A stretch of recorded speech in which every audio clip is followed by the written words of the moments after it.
Donc tout d'abord, salam alaikum. Je tiens à...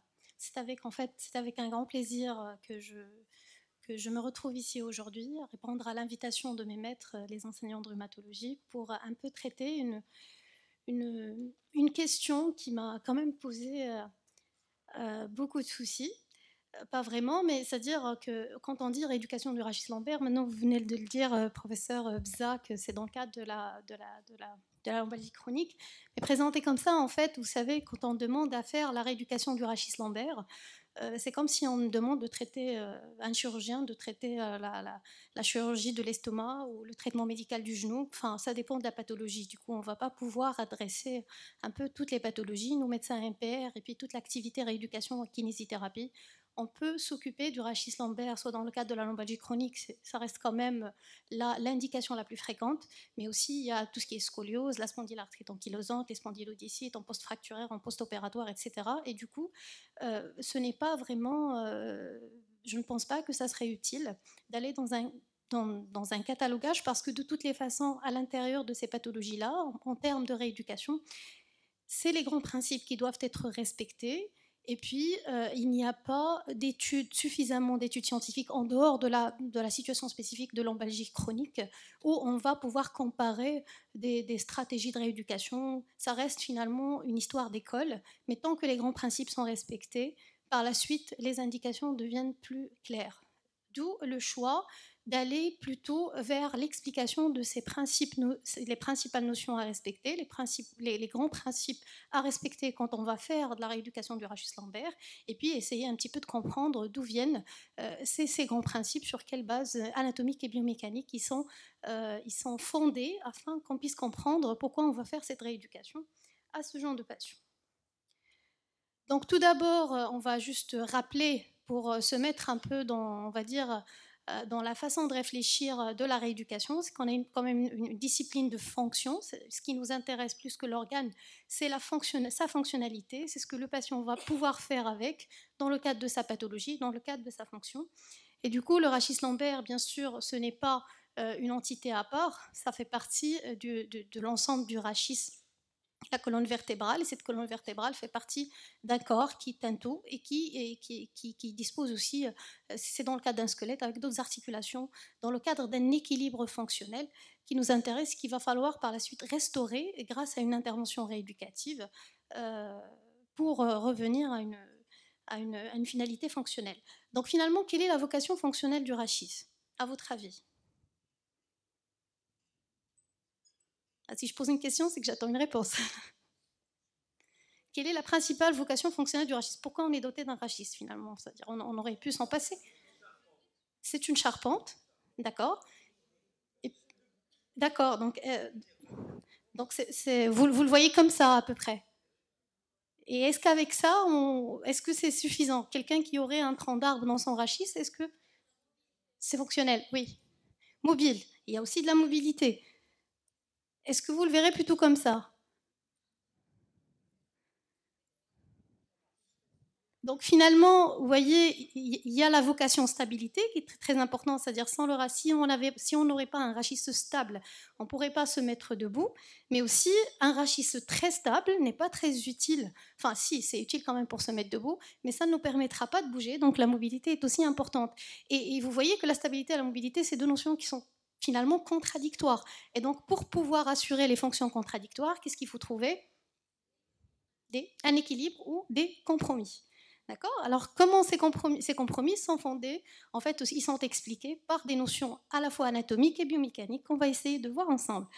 Donc, finalement, malgré tout, il va falloir définir une priorité fonctionnelle qui va nous intéresser, nous, spécialistes de rééducation, parce que c'est ce qu'on va essayer de respecter en premier. Et pour pouvoir définir la priorité fonctionnelle, il faut voir les deux extrêmes. Vous voyez, l'extrême de la mobilité du rachis, ça serait quoi? Ça serait un contorsionniste, d'accord? Et l'extrême de la stabilité, ça serait quelqu'un qui serait, on va dire, forcé de vivre avec un corset rigide qui ne lui permet pas de bouger sans rachis. À votre avis, dans quelle situation on peut quand même, si on perd la mobilité, si on perd complètement la mobilité, on peut quand même se mettre debout, marcher, avoir une certaine fonction. Mais si on perd la stabilité, est-ce que c'est vraiment très utile d'être tous des contorsionnistes avec très peu de stabilité? Ben ça, c'est, moi je pense que, enfin, on pense tous que c'est pas très très important dans la vie, et du coup, finalement, on va avoir comme priorité fonctionnelle du rachis, c'est sa stabilité. Ainsi, dans tout programme rééducatif du rachis, quelle que soit la pathologie d'origine, on va essayer de promouvoir cette stabilité, sauf dans les situations où la stabilité est déjà là et qui va, enfin, extrême, comme dans le cadre des ankyloses, de la spondylarthrite ankylosante, où la stabilité ne pose pas de problème et il va falloir penser plus mobilité. Donc finalement, cette stabilité, on va essayer de l'aborder par 5 notions très importantes. La première notion vient de la particularité d'interposition disque-vertèbre. Et là, vous voyez, ça fonctionne comme un ressort. Et c'est une mobilité qui se fait sans perte de contact à cause de grâce ou à cause de l'interposition du disque en avant et des articulaires interapophysaires postérieurs. Cette particularité, c'est un système ressort qui permet l'absorption du choc et qui a une double fonction. La première fonction, en fait, la première explication qui permet l'absorption des chocs, c'est bien sûr la structure du disque, qui a une structure un peu qui n'est pas osseuse, qui n'est pas rigide, qui permet d'être comprimé à moindre mesure. Mais à votre avis, quelle est l'autre notion très importante qui permet d'absorber les chocs quand on a un rachis construit de cette façon-là? Pour comprendre cette notion-là, je donne toujours l'analogie de choc de voiture. Imaginez-vous en état de stationnement dans votre voiture et il y a quelqu'un qui vient vous rentrer dedans par l'arrière. Est-ce que vous allez avoir le même impact ou la même gravité de l'impact si vous êtes stationnaire ou si vous êtes en mouvement, à votre avis? Le plus grave, c'est quand vous êtes stationnaire et quelqu'un qui vous rentre dedans à 60 km/h ou quand vous êtes en mouvement et quelqu'un vous rentre dedans à 60 km/h. Le plus grave, c'est stationnaire. Pourquoi l'autre, c'est moins grave? Voilà, c'est-à-dire une partie de l'énergie cinétique va être responsable de la déformation et l'autre partie va être absorbée en causant un autre mouvement de ce qui est en avant. Et du coup, cette possibilité du rachis à bouger en compression ou à bouger sous la contrainte permet cette dissipation de la compression mécanique en mouvement. Et du coup, c'est un autre moyen d'absorption des chocs qui va diminuer la contrainte.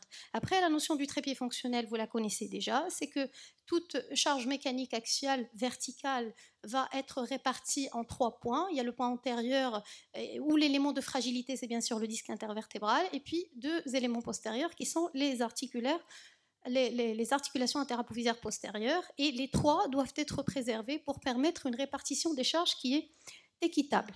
Maintenant, la troisième notion importante, à part la stabilité dans la mobilité et puis le trépied fonctionnel, il y a la notion des 3 courbures.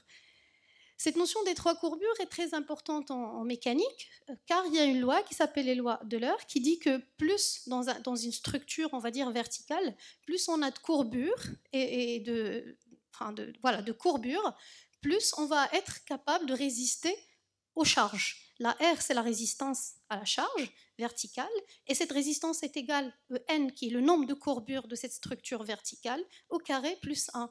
Ainsi, si on imagine une colonne vertébrale complètement rigide, elle va avoir pratiquement une résistance qui est égale à 1, et quand on passe de 0 courbure à 3 courbures, c'est bien sûr, on va avoir une résistance qui augmente, qui va aller jusqu'à 10. Et de là, on comprend que dans des situations pathologiques, on va avoir l'effacement d'une courbure ou l'inversion de certaines courbures, etc. On va avoir moins de résistance à la charge et un rachis qui va être plus fragile et qui va être responsable de plus de problèmes. Donc finalement, selon vous, après avoir compris tout ça, quelle serait la position la plus ergonomique? Parce que vous savez, quand on parle de rééducation, il y a aussi l'éducation qui fait partie intégrante de la situation. Donc le patient, en faisant sa rééducation, il apprend à faire mieux dans sa vie. Et donc, quelle est la position la plus ergonomique pour porter une charge en étant debout? J'ai une valise. Quelle est la meilleure façon d'apporter pour être le moins nocif pour mon dos? Un effet déjà vu. Alors, la meilleure façon pour garder les courbures, parce que je me penche comme ça, j'efface les courbures, je me penche en avant, j'efface un peu les courbures. Voilà, sur la tête. Et bien sûr, sur la tête, en restant droit, c'est la meilleure façon pour que la charge se répartit de façon sur les 3 pieds, en mouvement, tout ce qu'on veut, et être le moins nocif sur le rachis lombaire qui se trouve en bas de l'échelle. Et là, vous voyez que les femmes l'ont déjà compris depuis très très longtemps, et quand vous voyez dans les différentes civilisations, les femmes, elles portent bien sur la tête. Par contre, quand vous voyez des hommes porter des charges dans la rue, pour une raison ou une autre, comment ils font? Voilà. C'est juste, voilà, moi j'aime toujours montrer cette, on va dire, cette comparaison pour dire que finalement, les femmes sont intelligentes de nature. Bon, je sais que j'en provoque plus qu'un, mais c'est pas grave. Bon, alors, non, je rigole. Donc, pour protéger son dos, il faut se tenir droit. C'est l'un des principes ergonomiques qu'on apprend aux patients dès le départ. Mais droit comment? Alors là, il ne faut pas aller dans l'excès non plus, parce qu'il ne suffit pas de dire droit, et on va y arriver dans la pratique de la rééducation, comment expliquer aux patients cette notion-là, parce qu'il y en a qui comprennent droit comme très droit, et à ce moment-là, on va être dans l'hyperrectitude. Droit comme un soldat, non, ça, c'est pas droit physiologique. Ça, c'est quelque chose d'extrême. Oui, aussi, ce qui veut dire droit ne veut pas dire vertical. Quand on parle droit dans la notion de protection du dos, d'ergonomie du dos, c'est plutôt axial. Et ça peut s'appliquer dans les différentes situations, pas uniquement dans la situation debout. Là, par exemple, en flexion, c'est-à-dire pour pousser une charge dans cette position-là, bien sûr, la meilleure façon, ce serait d'antéverser son bassin et de garder son rachis avec les courbures bien dans l'axe du vecteur de la poussée. Alors que dans la deuxième situation, là à droite, vous voyez que l'axe de la poussée, il va se croiser avec l'axe du bassin, et à ce moment-là, il va y avoir un endroit, notamment au niveau du rachis lombaire, où l'angulation est très importante, il va y avoir un impact très important. Donc cette axialité, il va falloir la préserver dans différentes situations. L'autre situation où on porte aussi, c'est la portée latérale, notamment des enfants. Et cette portée-là, il faut aussi apprendre à la faire de façon ergonomique. Et bien sûr, il va falloir incliner le bassin, apprendre à incliner le bassin, à faire une flexion de hanche, plutôt que de se mettre avec bassin droit, ce que font beaucoup d'ailleurs, et puis avec une inversion, on va dire, courbure dans le plan frontal du rachis pour porter l'enfant. Donc tout ça, il faut l'expliquer aux patients dans le cadre de ces courbures, tout en le mettant en situation en séance de rééducation. Donc finalement, la notion d'axialité, comme je viens de dire, n'est pas évidente à expliquer aux patients. Et il y a des attitudes vicieuses qui sont déjà ancrées dans le schéma corporel. Quand on dit à quelqu'un de se tenir droit, il va se tenir droit, mais pas de la façon ergonomique qu'on veut. Et d'où l'intérêt, comme on dit, notamment dans le cadre de la rééducation proprioceptive, de brouiller toutes les cartes du patient et lui réapprendre à se tenir debout correctement. Ça, on va voir comment on fait dans le cadre de la rééducation proprioceptive. Donc finalement, l'implication en rééducation de cette première notion biomécanique de la stabilité du rachis, qui est notamment le respect des trois courbures, c'est qu'il faut falloir travailler la posture axiale de façon correcte. Donc on explique aux patients, là, il ne faut pas être dans l'hyperlordose, il ne faut pas avoir des talons très hauts parce que là, ça va nous projeter en avant et ça creuse la lordose, mais il faut une tenue droite qui respecte les courbures. Et ça, on le fait soit sur des situations déséquilibrantes, notamment sur un ballon de Klein, par exemple. Et vous voyez que voilà, la posture, toujours une histoire de femme, ça a toujours été une posture correcte du rachis, un signe de grâce de la jeune femme bien éduquée depuis longtemps. Il y avait même dans les écoles où on voyait les jeunes filles pour s'éduquer, on faisait ce genre d'exercice de posture pour se maintenir droite, avec grâce, en gardant ses courbures, etc. Et ce type d'exercice, on le fait toujours aujourd'hui en séance de kinésithérapie en portant une charge sur la tête. Donc si vous avez bien compris, je vous pose une petite question. À votre avis, donc on a dit que finalement, le rachis, pour qu'il soit confortable, pour qu'il soit bien, pour qu'il ne souffre pas, il faudrait respecter les courbures. Dans quelle situation de ces deux-là, vous serez plus confortable? Vous êtes sûr? J'ai dit, vous serez confortable. Fauteuil.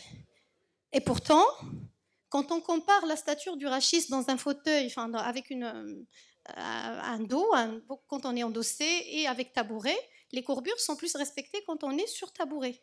Comment vous expliquez alors? Parce que là où l'ergonomie est respectée, on est moins confortable, et là où elle n'est pas respectée, on est confortable.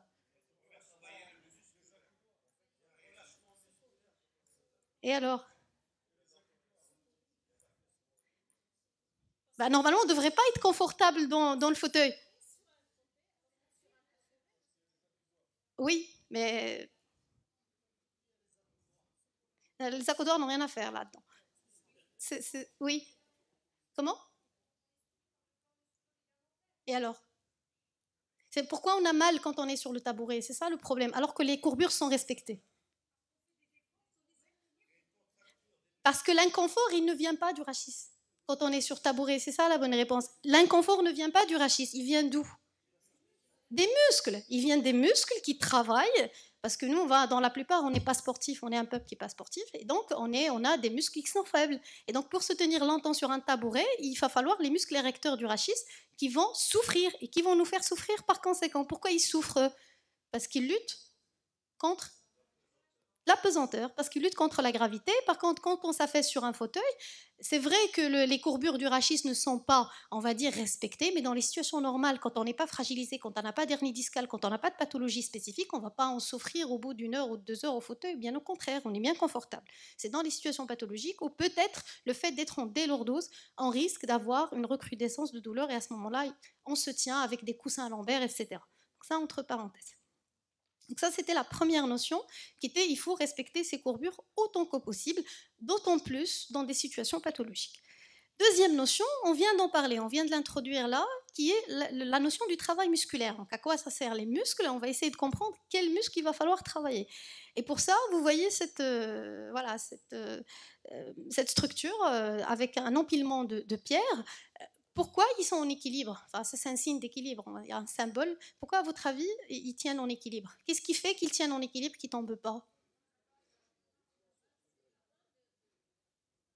Il y a un centre de gravité, parce que pour que n'importe quel corps, d'accord, c'est des lois de physique, puisse tenir en équilibre et ne pas tomber, il faut que son centre de gravité, centre de masse, puisse se projeter sur, on va dire, la surface de sustentation, qui est déterminée par toute la surface entourée par les points de contact avec le sol.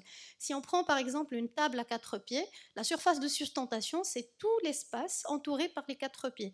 Une personne debout sur 2 jambes, sa surface de sustentation, c'est quoi? C'est tout l'espace entre les 2 jambes. D'accord? Et donc, tant que le centre de gravité, là, vous voyez, il tombe, le point rouge, il est entre les 2 pieds, on est en équilibre physiquement. Pour ça, on n'a même pas besoin vraiment de travail musculaire. C'est quelque chose de très, on va dire, mécanique. Maintenant, la question qui se pose, c'est comment on va... voilà, on prend cet exemple déjà. Quand on porte des talons hauts et quand on n'est pas habitué, qu'est-ce qui se passe? Le centre de gravité, il va où? Voilà, on est projeté en avant, mais on ne tombe pas. Voilà, ça c'est un moyen mécanique de compensation parce qu'on se projette en avant et donc on va essayer de redresser vers l'arrière la partie supérieure de son rachis et à ce moment-là on ramène son centre de gravité sur la base de sustentation et donc là c'est un moyen de rééquilibration mécanique. L'autre situation qui se pose là, quand on se met sur une jambe, la surface de sustentation elle est définie par quoi? En position debout monopodale. C'est le pied, c'est la surface du pied. À ce moment-là, quand je tiens sur un pied droit et j'enlève l'autre, le centre de gravité, il est projeté où dans cette situation-là? Est-ce qu'il est projeté sur l'empreinte du pied ou à côté? Et pourquoi je ne tombe pas? Non, je suis bien droite, il n'y a pas d'interroflexion, je suis bien. Il y a des muscles qui font que je ne tombe pas. Et c'est quel muscle qui fait que je ne tombe pas dans cette position? Parce que de toute façon, je suis sur un pied, le centre de gravité à la droite, donc normalement, mécaniquement, je dois avoir tendance à tomber à droite. Mais je ne tombe pas à droite. Pourquoi? Parce qu'il y a un muscle puissant, le moyen fessier essentiellement, qui va se contracter pour me maintenir droite sans avoir la position comme ça. D'accord? Qui va faire cette position comme ça pour se tenir sur un pied? Et là, c'est une boiterie que vous connaissez. Voilà, c'est quand on a un déficit du moyen fessier et c'est la boiterie de Trendelenburg. Pourquoi? Pour compenser le fait qu'il n'y a pas de moyen fessier qui va tenir le bassin en équilibre, en position déséquilibrée à cause de la projection du centre de gravité en dehors on va dire de la surface de sustentation. Donc si je n'ai pas de muscle, je vais devoir compenser mécaniquement comme je fais avec les talons hauts, je compense par l'hyperlordose, sans forcément avoir une action musculaire qui participe. Voilà, donc ça explique. Quelqu'un qui n'a pas de déficit du moyen fessier, il est bien debout verticalement grâce à ses moyens fessiers. Quand il a un déficit, il va devoir se mettre, enfin il compense par les épaules, mécaniquement pour ramener son centre de gravité pour qu'il tombe exactement sur l'empreinte du pied. Donc là, voilà, ça explique toutes les situations déséquilibrantes. Ce qui me permet de ne pas tomber, c'est bien sûr mes muscles. Et ça revient à dire que finalement, quand je fais la rééducation à mon patient, plus important que de maintenir la stature et les courbures et tout ça, c'est essentiellement ce qui va lui permettre à son rachis d'être fonctionnel et stable et de lui éviter d'être en situation de déséquilibre, c'est bien sûr de travailler les muscles qui vont jouer comme on va dire des cordes qui tiennent la colonne vertébrale stable en prenant position sur différents points du squelette et qui vont bien sûr lutter contre la gravité. Quel muscle important, et là c'est très important à savoir pour orienter le patient chez le kiné et pour pouvoir, on va dire, surveiller ce qui se fait en kinésithérapie, parce que toujours aujourd'hui dans la formation de nos kinésithérapeutes, on est encore un peu en retard par rapport aux données nouvelles de la littérature ou par rapport à ce qui se fait. Donc il y a des choses qui ne sont pas faites comme elles devraient. Donc les érecteurs du rachis, ça c'est les plus importants. Les spinaux sont les principaux stabilisateurs. Et dans la formation, surtout la formation ancienne, on va dire, de kinésithérapie, on va donner plus d'importance aux muscles abdominaux. Alors qu'on sait aujourd'hui, grâce aux données isocinétiques, qu'il va falloir avoir des spinaux qui sont plus forts que les abdominaux pour avoir un équilibre de rachis correct. Et donc les spinaux, il ne faut jamais les sous-estimer, il faut aussi les travailler bien. Les abdominaux, ça fait des tractions un peu dans les différentes directions. Vous avez les transverses, le droit, etc.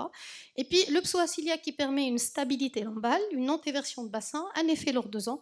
Et il y a le carré des lambes qui a une stabilité latérale, mais aussi tous les muscles autour du bassin. Et là, on va y arriver dans la troisième notion qui joue aussi un rôle très important dans l'équilibration. Donc les implications au travail musculaire, c'est bien sûr, ça va être du renforcement. Et là, c'est ce que je viens de dire, respecter les équilibres agonistes-antagonistes. On a besoin, spino-abdominaux, d'avoir des spinaux 1,2 fois plus forts que les abdominaux pour respecter les équilibres. Et puis bien sûr, le travail en endurance. Pourquoi on va faire un travail en endurance des muscles du rachis ou du muscle lombaire? Vous savez, quand je renforce un muscle, c'est soit dans un objectif d'endurance ou un objectif de force. Il faut qu'il soit plus fort ou plus endurant. À votre avis, pourquoi les érecteurs de rachis, il faut qu'ils soient travaillés en endurance? Parce qu'ils travaillent tout le temps. Voilà, parce qu'ils travaillent tout le temps. Un muscle qui travaille de force, c'est les biceps. C'est le quadriceps dans les situations de sport pour shooter le ballon de façon forte, pour soutenir de façon forte, alors que les muscles du rachis, ils sont tout le temps en activité. Et donc, c'est un mode de travail qu'on leur apprend pour rester tout le temps fort et actif.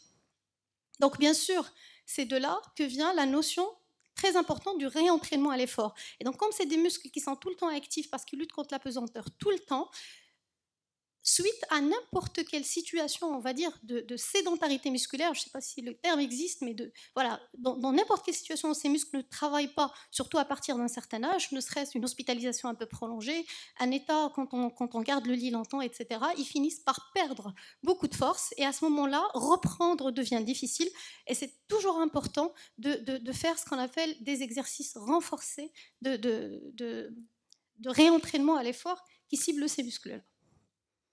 Voilà. Donc dans le travail musculaire, là je vous pose la question, on a parlé d'enforcement, ça a l'air logique. Pourquoi on fait des étirements? À votre avis? Est-ce que c'est important de les faire et pourquoi on les fait? C'est important puisqu'on les fait, oui.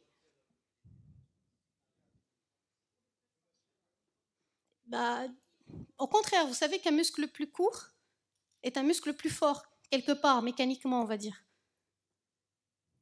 Mais en étant les muscles, quand ils se rétractent, qu'est-ce qu'ils vont nous entraîner? Ils vont entraîner. Voilà, au niveau, c'est-à-dire par exemple les ischio-jambiers, s'ils se rétractent, dans le cadre d'un fléchissement du genou pour une autre raison, ils risquent d'entraîner une rétroversion du bassin et donc un effet délordose. Et cet effet délordose pourrait être délétère ou aggraver, on va dire, des douleurs des articulaires postérieurs, ce genre de choses. Donc toujours faire des étirements musculaires, tous les muscles du rachis, mais essentiellement les muscles du plan postérieur. Et là, j'arrive à la question posée par pratiquement tous les patients. Docteur, est-ce que je peux utiliser la sangle abdominale? Est-ce que je peux utiliser un lombosta? Qu'est-ce que vous en pensez?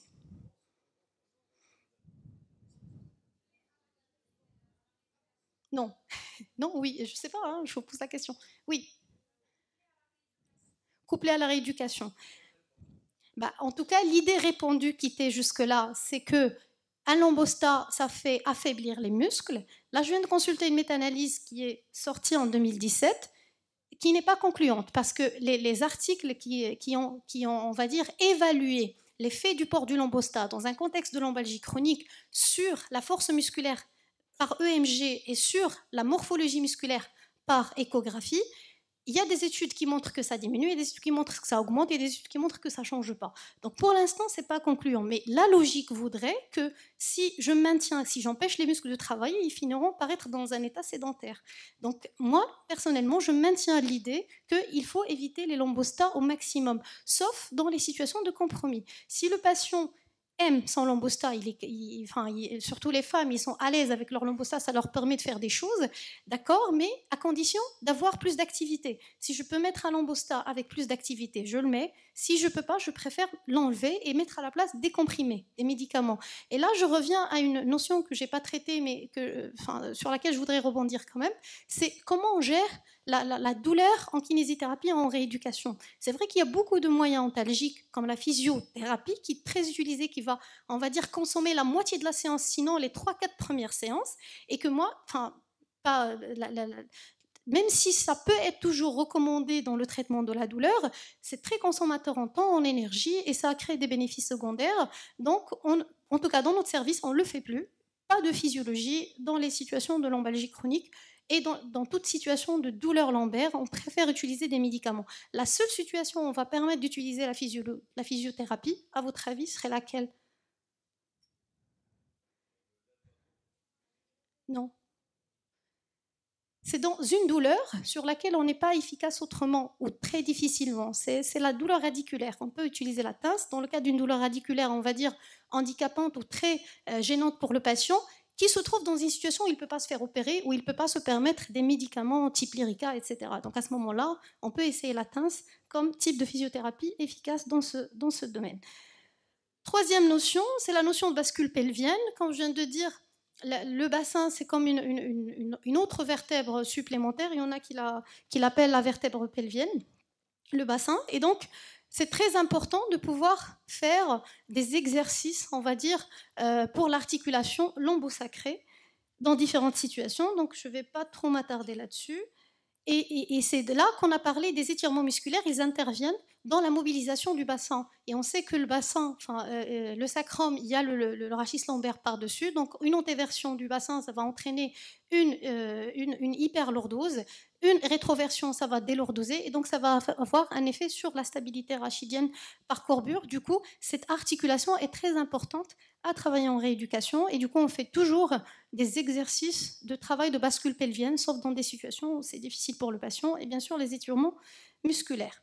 La quatrième notion, c'est la notion du mouvement du rachis. Donc, bien sûr, c'est stable, mais c'est aussi une structure qui va bouger. Et dans le cadre de ces mouvements et dans le cadre du port de charge, on va avoir plus de contraintes sur le rachis lombaire du fait de sa situation en bas, ça on le sait, et puis plus de contraintes en mouvement bien sûr, parce que quand on va bouger, on va sortir de la situation stable, des courbures bien respectées, etc. Donc en bougeant et en éloignant le corps du centre de gravité, il y a des contraintes musculaires qui vont se rajouter pour équilibrer le corps, et ces muscles, quand ils se contractent, ils rajoutent de la contrainte sur le rachis. C'est pas quand on est en situation, on va dire, équilibré avec faible travail musculaire. Chaque fois que les muscles travaillent, c'est plus de charge, plus de contraintes pour le rachis. Donc là, les mouvements flexion en extension, vous connaissez, pour la lordose, délordose. Donc l'implication en rééducation, est-ce qu'il faut travailler en lordose? C'est tout ce que, c'était répandu, c'est des idées qui étaient utilisées c'est des écoles en termes de rééducation de lombalgie. Il y a les écoles qui travaillent en lordose et on dit qu'on travaille en lordose dans les situations d'hernie discale ou de souffrance discale pour soulager les disques parce qu'on est en ouverture de l'arc, et on va travailler en délordose dans les situations où on va fermer l'arc par en avant et soulager les articulaires postérieurs. Mais ce qui est, on va dire, plus recommandé ou qui a plus de logique aujourd'hui, c'est de travailler en position intermédiaire, ni en lordose, ni en délordose, pour éviter d'aggraver quoi que ce soit chez le patient, surtout dans les situations où il y a une grande souffrance. Et à ce moment-là, on prône le travail de co-contraction abdominaux-spinaux dans des situations différentes, des situations déséquilibrantes, pour permettre à ces muscles de se contracter en même temps et de protéger la structure, on va dire, ostéodisco-ligamentaire dans un haut musculaire antérieur, postérieur et latéral, et lui permettre d'être plus stable et souffrir le moins possible.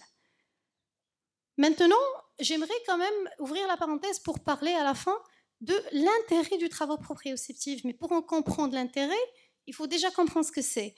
C'est de permettre, enfin, comment on fait le travail proprioceptif? C'est en situation déséquilibrante. Vous le savez, on le sait tous, on veut travailler la proprioception de la cheville, on met sur un plateau de Freeman, au plateau instable, etc. Mais qu'est-ce que ça fait? Pourquoi on le fait? C'est ça l'idée. Oui.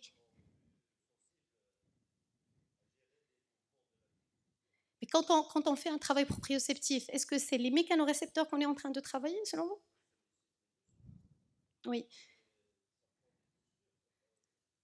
Est-ce que vous arrivez à voir l'analogie? Pourquoi j'ai mis ce téléphone-là? Pour expliquer la proprioception. Non. Ce téléphone, il est quoi? Est-ce que c'est un téléphone normal? C'est un smartphone. Et donc, si on veut dire en un mot, le travail proprioceptif, c'est comment apprendre aux muscles d'être smart.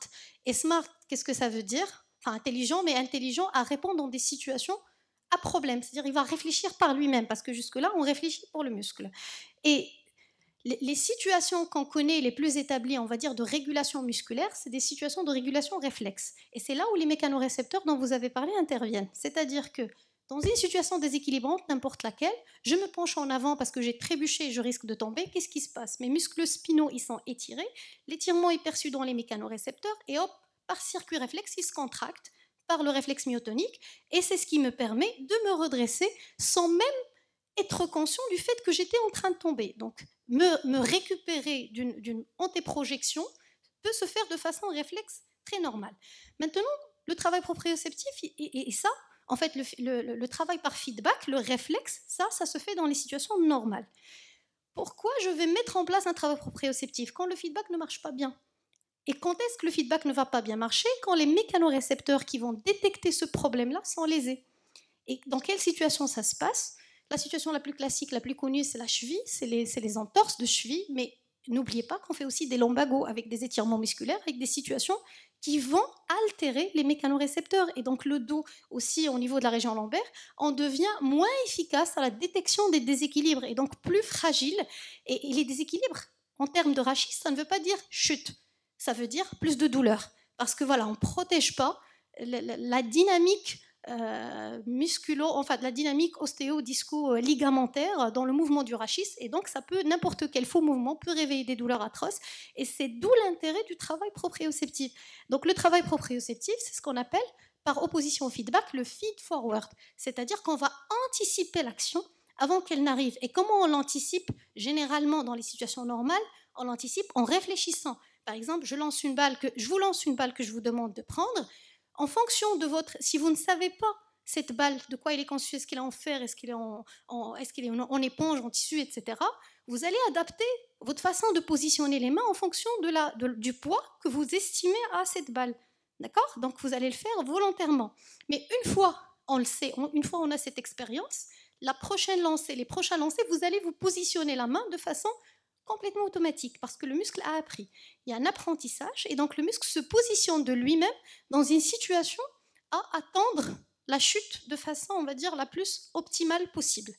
Et c'est ce qu'on fait faire aux muscles dans le travail proprioceptif. On leur apprend à être anticipateurs du problème avant qu'il arrive. Et comme ils n'ont pas l'information par les mécanorécepteurs, comme dans le feedback, qui est le réflexe, ils vont avoir cette information par les autres organes de sens. C'est-à-dire, je vois, je remarque, j'attends, je vois une situation de déséquilibre. Et donc le muscle, avant que je pense, va se contracter en priorité avant que le problème ne se pose. Et c'est vraiment très très important, ça fait toute la différence. Vous allez voir un patient chez qui un travail proprioceptif a bien été fait, que ce soit pour une problématique cheville ou lombalgie, il va être beaucoup mieux soulagé qu'un patient qui ne l'a pas été. Là, vous voyez, en rouge, c'est le moment de l'impact de la base. C'est un exemple de travail proprioceptif. La contraction musculaire à l'EMG avant ça, c'est le proprioceptif. Et la contraction après l'impact avec la base, ça, c'est le réflexe. D'accord?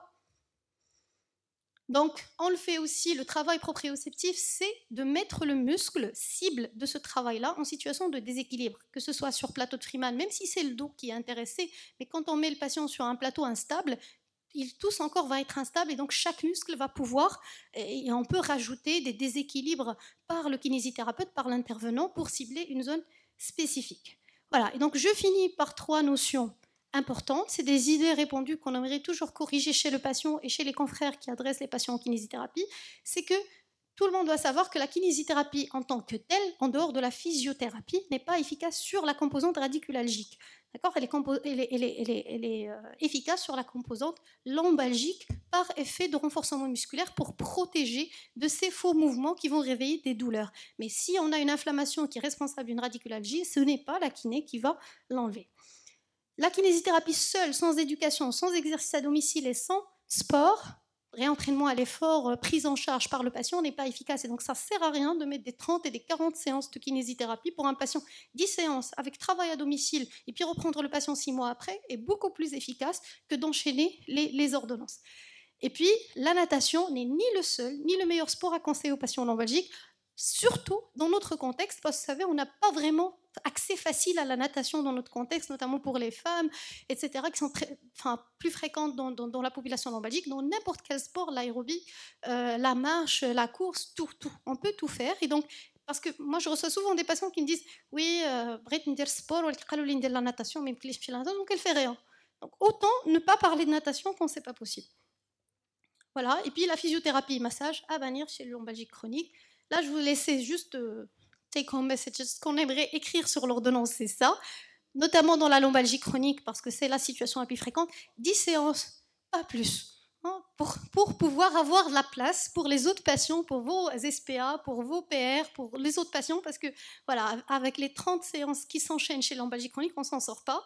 Donc, renforcement des spino-abdominaux insisté dessus, étirement musculaire plan postérieur, travail proprioceptif de posture, auto-exercice à domicile, et des fois, si votre patient vous rapporte qu'il passe sa séance sous une lumière rouge, précisez, pas de physiothérapie s'il vous plaît, et je vous remercie.